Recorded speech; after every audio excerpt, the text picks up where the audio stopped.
กระเทียมเจียวนะคะก็เจียวเองมันจะได้หอม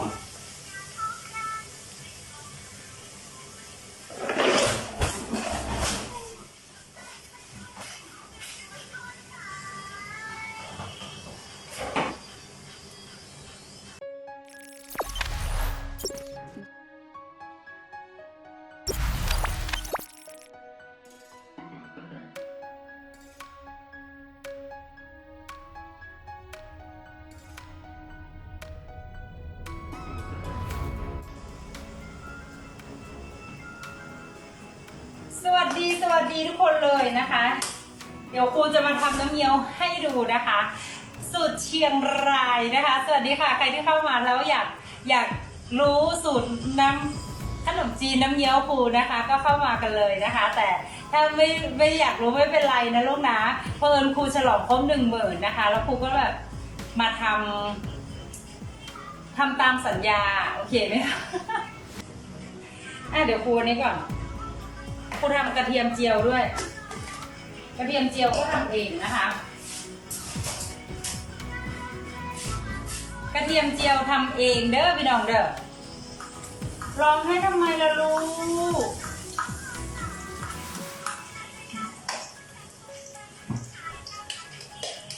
นี่ไปปั่นกระเทียมเจียวมาไปแกะกระเทียมมา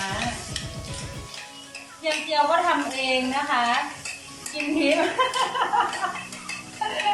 น่ารัก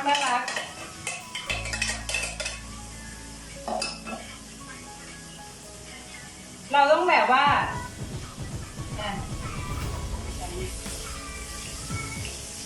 กระเทียมเจียวนะคะก็เจียวเองมันจะได้หอม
สวัสดีทุกคนเลยนะคะ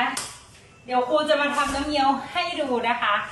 สูตรเชียงรายนะคะสวัสดีค่ะใครที่เข้ามาแล้วอยากรู้สูตรน้ำขนมจีนน้ำเงี้ยวครูนะคะ ก็เข้ามากันเลยนะคะ แต่ถ้าไม่อยากรู้ไม่เป็นไรนะลูกนะเพราะครูฉลองครบ10,000นะคะแล้วครูก็แบบมาทำตามสัญญาโอเคไหมคะเดี๋ยวครูนี้ก่อนครูทำกระเทียมเจียวด้วยกระเทียมเจียวก็ทำเองนะคะ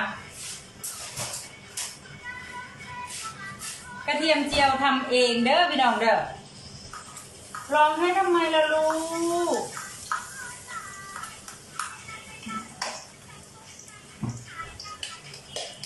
นี่ไปปั่นกระเทียมเจียวมาไปแกะกระเทียมมากระเทียมเจียวก็ทำเองนะคะกินทิพย์น่ารัก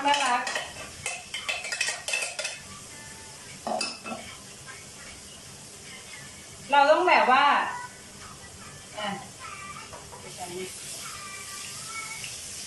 กระเทียมเจียวนะคะก็เจียวเองมันจะได้หอม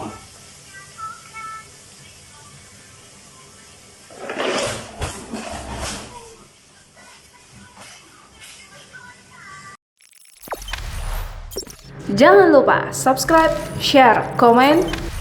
dan like ya.